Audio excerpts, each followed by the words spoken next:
So in today's video, I'm going to show you two different types of EDC. One is going to be what I carry on my person each and every day. The second is going to be a small EDC kit that I have in my vehicle at all times. Later on in the video, I will show you the other kit, show you what's inside of it, different things that I've added to it to make an ideal for my situation and where it's applicable in my life to use it.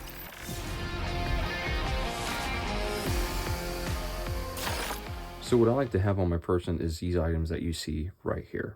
Now I do try to carry these every single day when I leave my house. Now the first item is going to be a small flashlight. This is nothing fancy. A lot of times you'll see people that will say, I have this $100, $200 flashlight. I don't have that kind of money. So what I have here is just a practical Coast flashlight. These cost about $10. I got this one from Academy Sports. It's just a little 100 lumen light. It's perfect for just different things I would need to see, whether it's in a vehicle, whether I'm trying to fix something, or if it has to be used in a defensive situation, say it's nighttime, a fight would break out. I could use this with my pistol over my arm this way, and I could use it to see what I'm shooting at nighttime. But little lights are great. It don't have to be this exact one. You could do whatever works for you, but this is what I use for myself. Now the second item here is actually several items in one. I have a whistle in case of an emergency or in case I just want to annoy somebody. If you open it up, it is also a ferrocerium rod with a striker. Now the striker here that you see, I have sharpened it down into a knife, which gives me a secondary knife to what I have in here. This is great for, small cuts. If I don't want to get something out as large as this, I have this that I can work with, and it works great. I actually used it the other day for making something out of leather. It works perfect. I was able to cut it out and work just fine. So if you open this part here underneath of the whistle, this is what stores the ferrocerium rod, and you could strike this to get a fire going if necessary. Now on the back of this, it does have a compass. Now I do not trust these. I think they're pretty cheaply made. I would not rely on this for navigating. Now in my situation, for my everyday carry, if I'm going to be at work, I know the general direction that I have to go to get home. Like I could walk home without a map, without a GPS. So this compass really is going to serve me really no good in my situation. Now, someone else having a compass on you at all times, may be beneficial. So having a good compass in your EDC may be something that you would consider. But for me, this is just useless, but it is there. So right here, I have my wallet, which would have my license, my debit card. Now, I don't have any cash in my wallet right now, but having cash on you is a great idea in case, there are some stores that may not have electricity. They may not have the ability to use a debit card. Having cash is always a good idea. So right here is my everyday carry pistol. This is a Taurus G2C. It is a great little gun. These guns are very cheap. It's something that I can carry every day. I'm not worried about, the tarnish marks on it. It can get dirty, it can get dusty. It can sit, for a while. I mean, not clean it. Now, I do try and keep it oiled, but this is a great little gun. I mean, it's accurate, it's cheap, it's very budget friendly. I think I picked this one up for about right at around $200. So this is a great option. If you don't have a lot of money, looking for something reliable, Taurus, they had some bad rap in the past, but they have done a lot to get past that. And this is one of the guns that I would recommend. A lot of other people recommend it. It's a great little gun. So if you look for something budget friendly, good, it's accurate, it's reliable, pick yourself up a Taurus G2C. Now this one is I believe it's a 12 plus 1 capacity, so 12 in the magazine plus 1 in the chamber. Now I do carry 2 magazines on me. You never know how many you're going to need. Most of the time, you do not use more than 1 magazine. Now that is according to John Correa from Active Self-Protection. A lot of times it is 1 magazine that's being used. Very rarely do you see someone have to reload into a different magazine in the middle of a gunfight. Now they will reload after the fact, but having 2 magazines is what I carry on me. Now, why do I carry something like this and not a revolver? I do like having more capacity. Now, when it comes to a revolver, you're going to get maybe 5, 6 rounds, and that to me just is not enough. There was a story that I heard one time of an individual that carried a revolver, and they got into a situation where there was multiple people, and he realized that he did not have enough ammo to meet the threat that was there. He said, after that, I got rid of carrying the revolver and I went straight to carrying something with a higher capacity. So when it comes to a handgun, carry as many rounds as you can within the gun. So get something that has at least 12, if not 13. Some go 16, and I've seen some, I believe, as high as 18 rounds. So carry as much as you can with your weapon. It's just not trying to be paranoid. It's just something good to have in case you need it. So lastly, what I do carry in my pockets every day is this monster of a knife. Now, to some people, this knife is going to be too large. I happen to love it. I've carried it for several years, and I wouldn't trade it, honestly, for any other knife. Now, granted, when this knife is in my pocket, that pocket is useless for anything else. But it's okay. Like, it looks big, but it's very lightweight. I do love the small clip, because when it's inside of your pocket, it looks like it's a small knife. Now this here, when you do go to pull it out, it will snag on your pocket and open up very quickly. This is a great little knife, actually a great huge knife. Fits comfortable in the hands.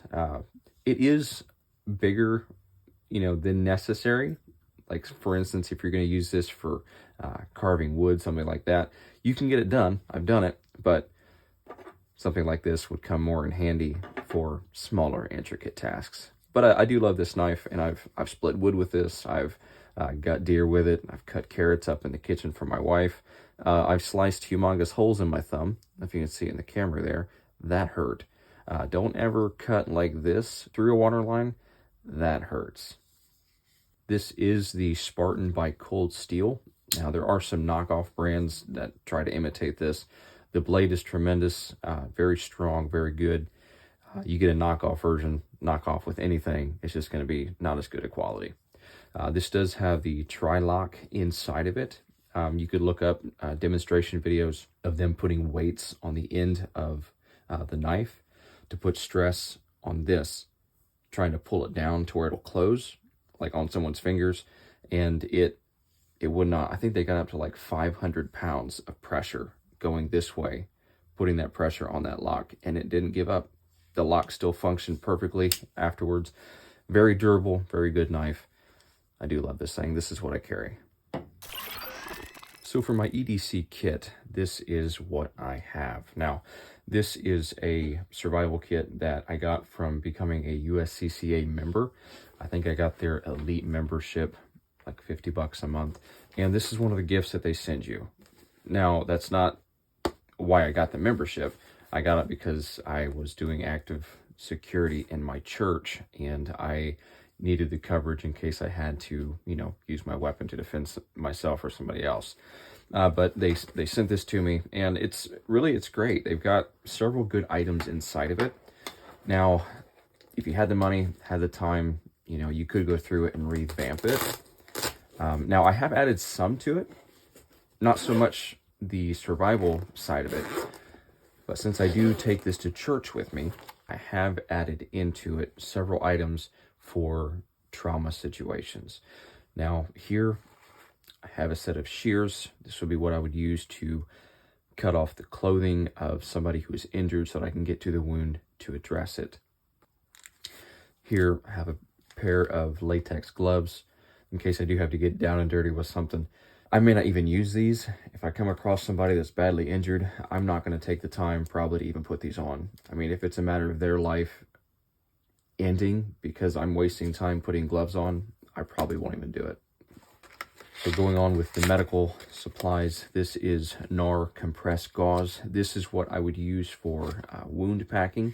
Say if there was a bullet wound, I would use this to get inside of the wound, find the artery, the main source of blood flow that shouldn't be flowing like that, apply pressure with this to that area, and just keep packing that wound full of this. This here I also have an Israeli bandage. After this is applied, I would take the remainder of this that has not been placed into the wound. I would fold it over, I would press it down onto the area. Then I would take this Israeli bandage and I would apply this to the top of that wound. I would wrap it around the area. And the way this is made is there's a little clip on the inside that you would actually take, you would apply back pressure on that clip to really put that pressure down on this to keep that wound from bleeding out. I also have a set of hyphen chest seals. This would be for the front and the back. This is what you would use to keep air from entering into the lungs because of a bullet wound. This would just help with breathing. That way they're not losing that air when they're breathing in. It's not just going directly back out of their body. Now, further down into the kit, I have a emergency space blanket. This is going to be great for shock. A lot of times people that go into shock from having a traumatic situation happen, they lose body heat. Their body just starts cooling down rapidly. Having this inside of your kit is going to be great for keeping them warm, keeping them calm, and helping them through that situation. And also right here, I have several feet of paracord that's been wrapped up. I don't know how many feet this is, but this is going to be plenty for whatever I need it for. So coming over into this side of the kit, what is in here is going to be a tourniquet. This is a cat tourniquet. I would encourage you to buy these. There are other good brands. Do not buy the cheap knockoffs from Amazon or any other company that tries to sell you a cheaper version. These are fairly expensive. These come in at about between $30 to $40 a piece.